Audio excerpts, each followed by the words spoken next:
इस कार्यक्रम के प्रसारण सहयोगी हैं श्री दिगंबर जैन बड़ा मंदिर B73B सेक्टर 27 नोएडा उत्तर प्रदेश। संरक्षक श्री महावीर जैन, संरक्षक डॉक्टर SP जैन, संरक्षक श्री राकेश जैन, अध्यक्ष श्री पवन कुमार जैन, उपाध्यक्ष श्री निर्मल कुमार जैन, सचिव श्री अजय जैन, कोषाध्यक्ष श्री सुभाष चंद्र जैन, महासचिव श्री चंद्र प्रकाश जैन, प्रबंधक श्री सुबोध कुमार जैन, सदस्य श्री संदीप जैन, सदस्य श्री प्रमोद जैन, सदस्य श्री दिनेश जैन, सदस्य श्री राजीव जैन, सदस्य श्री MP जैन।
महानुभाव, आपके जीवन की एक बहुत बड़ी समस्या है, हमें कुछ याद नहीं रहता। सबके साथ में है कि नहीं? सामान रख के भूल जाते हैं, चीजें खो जाती हैं। तो गुरुदेव कहते थे ऐसा नहीं है कि याद नहीं होता, हम याद करने का प्रयास नहीं करते। आप यहां पर बैठे हुए हैं, घर से फोन आ जाए कि हल्दी खत्म हो चुकी है, जो गृहिणी है यहां बैठे बैठे बता देगी कि स्टोर रूम में उस डिब्बे में उस डिब्बी में हल्दी रखी है। आपको याद नहीं होता, फिर ये कैसे याद है? हर इंसान को अपने मतलब की वस्तु याद होती है, अपने स्वार्थ की चीजें हमेशा याद रहती हैं। लेकिन कुछ अच्छी चीजें होती हैं जो इंसान एक बार देख ले, एक बार पढ़ ले, तो उसके जीवन में हमेशा याद रह जाती है। जैसे कि नमोकार महामंत्र है, हम लोगों को एक बार दो बार पढ़ाया गया था, बताया गया था, लेकिन वह सदैव स्मरण में रहता है। कितना भी व्यक्ति अधर्मी क्यों ना हो, धर्म से विपरीत क्यों ना हो, लेकिन जब भी कहीं कोई दर्शन करेगा तो उसके मुख से नमोकार मंत्र का उच्चारण जरूर होगा। यदि अन्य संप्रदाय में भी जाने का मौका लग जाए तो वहां पर भी उसके मुंह से क्या निकलेगा? नमोकार महामंत्र का उच्चारण निकलेगा, क्योंकि उसको याद है। बचपन में जो याद कराई जाती है वस्तु याद है। आपको बचपन में बहुत सारी चीजें मिली होंगी, लेकिन उन चीजों की याद हो ना हो, लेकिन जो चीज आपको काफी प्रिय लगी होगी वह आपको आज तक याद है कि मेरे मामा ने, मौसी ने, पड़ोसी ने, अंकल ने किसने दी थी। क्यों? कि जहां पर हमारा उपयोग हो जाता है अच्छी तरह से, वह वस्तु हमें याद रहती है। और कुछ वस्तुएं ऐसी होती हैं कि जो वर्तमान के पुण्य से नहीं, बल्कि भूतकाल के पुण्य से आपको प्राप्त होती है। कुछ वस्तुएं ऐसी होती हैं कि जो आपके वर्तमान का पुरुषार्थ नहीं है, लेकिन पिछले जन्म का आपका पुण्य है। उसमें सबसे पहला है जैन धर्म, जैन कुल, जैन संप्रदाय। ये वर्तमान का पुण्य नहीं है, क्योंकि वर्तमान में तो पुण्य आपने जैन बन के कमाया, लेकिन पिछले जन्म में आपने पुण्य कमाया था। इस कारण से आपको जैन धर्म में, जैन कुल में जन्म मिला, और जैन कुल में जन्म मिलने के बाद आपको देव शास्त्र गुरु की भक्ति करने का अवसर मिल रहा है। ये भी बहुत बड़ी बात है। जैन कुल में जन्मे बहुत सारे लोग हैं जिनको भगवानों के नाम मालूम नहीं है, जिनको गुरु दर्शन पता नहीं कैसे होते हैं, क्योंकि संयोग नहीं मिल रहा। ऐसी जगहों पर जन्म हो जाता है जहां पर मंदिर ही नहीं है। तो ये वर्तमान का भी कर्म है और पूर्व जन्म का भी पुण्य पाप का फल है। जीवन में इंसान बहुत सारे काम करता है, बहुत सारी क्रिया को करता है, और उन सबको करने के बाद मेरा मानना यही है कि जिससे आपका मन प्रसन्न हो जाए, उस क्रिया को आपको हमेशा करना चाहिए, उसको कभी छोड़ने का प्रयास नहीं करना चाहिए। बहुत सारे ऐसे लोग हैं जिन्होंने मंदिर में प्रतिमाओं का दान दिया होगा, साधुओं को आहार दिए होंगे, साधुओं को उपकरण भेंट किए होंगे, जिनवाणी मंदिर में दी होगी, सब कुछ दिया होगा, लेकिन जिस वस्तु का आप दान करते हो कभी उसके बारे में देख रेख की है? भगवान की प्रतिमा विराजमान हो गई, लेकिन कभी साल में, 6 महीने में, हफ्ते में, 15 दिन में जाके अभिषेक प्रक्षाल करने का प्रयास किया? महिलाओं ने आरती करने की प्रयास किया? बस प्रतिमा दे दी, हमारी प्रतिमा जग गई। प्रतिमा का पुण्य तो मिल गया, लेकिन प्रतिमा देने के बाद और पुण्य को बढ़ाना है तो हमें यह भी ध्यान रखना चाहिए। ये तो बस हमारे दादाजी ने सोनागिरी में दान दिया था जी। सोनागिरी में कहां पर दिया था ये तो पता ही नहीं। ऐसे ही हुआ, एक ट्रेन में बहुत सारे यात्री सफर कर रहे थे, और अनुमान होता यही है कि जब ट्रेन में आप सफर करते हो तो बहुत सारे यात्री होते हैं। आप किसी से, आस पड़ोस के लोगों से इंट्रो चालू कर देते हो, भाई कहां से आए, क्या आ रहा है, क्या जा रहा है। तो उस समय एक धार्मिक परिवार का व्यक्ति होगा, उससे मोबाइल का इतना जमाना नहीं था, उससे जिनवाणी निकाली, पढ़ना चालू कर दिया। तो एक सामने भाई बैठा था, उसने कहा कि ट्रेन में आप बैठे बैठे जिनवाणी पढ़ रहे हैं, मतलब आप बहुत अच्छी तरह से जैन धर्म का पालन करते होंगे। उसने कहा थोड़ा बहुत जो कर लेता हूं, कर पाता हूं। उसने पूछा आप क्या जैनी हैं जिसके हाथ में जिनवाणी थी? बोले हाँ। बोले मैं तो पूर्णतः जैनी हूं। बोले पूर्णतः मतलब क्या होता है? बोले मेरे परिवार की ओर से हमारे जो शहर में कॉलोनी मंदिर बना है, मूल नायक भगवान की बेदी भी बनाई गई है और बेदी पर मूल नायक भगवान भी जो है 24वें नंबर के विराजमान कराए गए हैं। उसने बड़ा बड़े बड़े पुण्य की अनुमोदना है कि बेदी बनाई, भगवान विराजमान किए, सब कुछ किया। इतने में दोनों अपने काम पे लग गए। 2 घंटे बाद जिसकी जिनवाणी पढ़ने वाले ने उससे पूछा, अच्छा ये बताइए कि भगवान जी विराजमान कराए थे तो कभी कभी आप अभिषेक तो करते होंगे? बोले भाई देखो मुझसे ये होता नहीं है। बोले कितनी दूर घर है? बोले घर तो ज्यादा दूर नहीं है, जब कभी कभी मैं सो के छत पे टहलता हूं तो भगवान दिख जाते हैं। तो मतलब मंदिर भी नहीं जाते हो? बोले नहीं, मंदिर नहीं जा पाता हूं। भगवान की बेदी है, भगवान है, सब कुछ है, बोले मंदिर नहीं जा पाता हूं। फिर धीरे से दबी आवाज में उसने पूछ लिया, अच्छा जो मूल नायक भगवान जी विराजमान हैं वो एक कौन से भगवान हैं? अरे बोले तुमने भी क्या बात कर दी यार, बोले तुमने भी क्या बात कर दी यार। बोले मूल नायक भगवान जो विराजमान हमारे परिवार की ओर से हुए 24 नंबर के भगवान हैं, वो एक गोमटेश्वर बाहुबली भगवान है। मूल नायक 24वें नंबर के भगवान विराजमान है, वो गोमटेश्वर बाहुबली भगवान के हैं। उसे जिनवाणी पढ़ना वापिस चालू कर दी। ये हाल है कि हमारे परिवार की ओर से भगवान हैं, कौन से भगवान है पता ही नहीं। ये ऐसा ही होता है। पिछले जन्म का पुण्य है कि आप अच्छा कार्य कर रहे हो, लेकिन इस जन्म के पुण्य को आप बढ़ाने का प्रयास कर। कहते हैं संस्कार की शुरुआत मंदिर से नहीं होती, संस्कार की शुरुआत घर से नहीं होती, संस्कार की शुरुआत गुरुओं के पास नहीं होती। तो संस्कार की शुरुआत कहां से होती बताओ?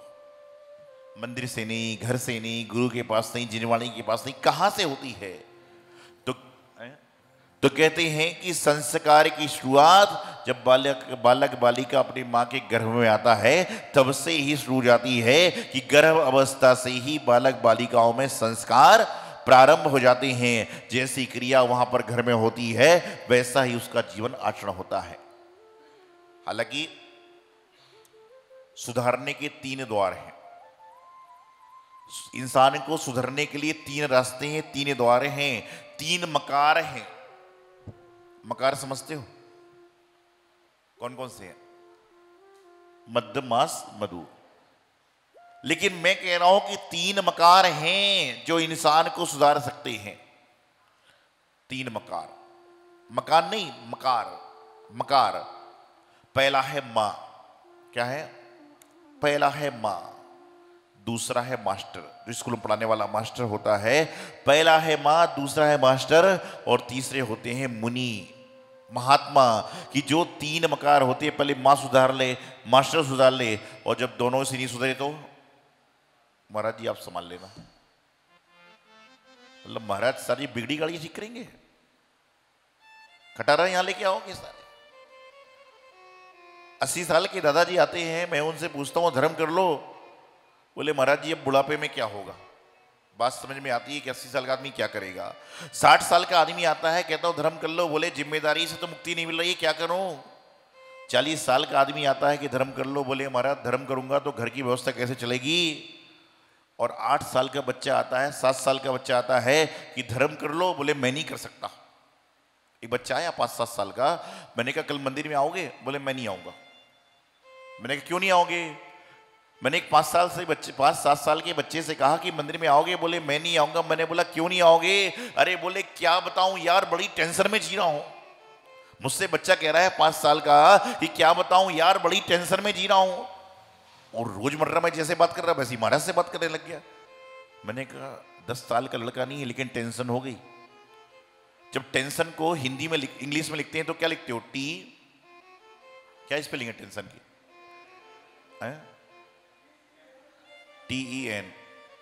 TENSO। अच्छा, यदि मान लो TAN को इधर रख दे तो कितना होता है? 10 मतलब 10। और सन मतलब पुत्र।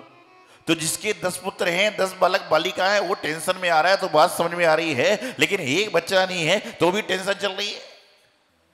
शनिवार है तो बोले पीटीएम में जाना है, शिक्षक दिवस आ रहा है तो कुछ बनाने जाना है। आज के समय में ऐसा लगता है कि बच्चे नहीं पढ़ रहे, बच्चे के माँ बाप पढ़ रहे हैं। और कई स्कूलों में तो ऐसा हो रहा है कि बच्चों के माँ बाप का एडमिशन होता है, फिर बच्चे को भर्ती किया जाता है, जैसे बच्चों को माँ बाप को पढ़ना है। ये संसार में चल रहा है। उनसे पूछो, अपने अपने अतीत को देखो कि आपने जब स्कूल में पढ़ाई करी तो माता पिता भर्ती करने के समय गए थे और बाद में हो सकता है टीसी निकलवाने गए हो तो बाकी पूरी पढ़ाई हो गई सारी की सारी। छोड़ने गए नहीं गए और उसके बाद भी आप इंजीनियर बन गए, कलेक्टर बन गए, बड़े बड़े व्यापार कर रहे हो और बच्चे को पता नहीं बनना क्या है, लेकिन पढ़ाई जाओ सारा। जीवन में यही हो रहा है। कुछ लोगों ने तो बच्चों को बड़ी स्कूल में से डाल रखा है कि नहीं डालूंगा तो मेरी घर में समत आ जाएगी, मेरी पत्नी पीछे लग जाएगी कि पड़ोसी का बच्चा उस स्कूल में पढ़ रहा है तो मुझे ही पढ़ना। क्या होगा? अरे ये तो देखो, पड़ोसी का बच्चा मंदिर जाता है, तुम्हारा बच्चा क्यों नहीं जाता है?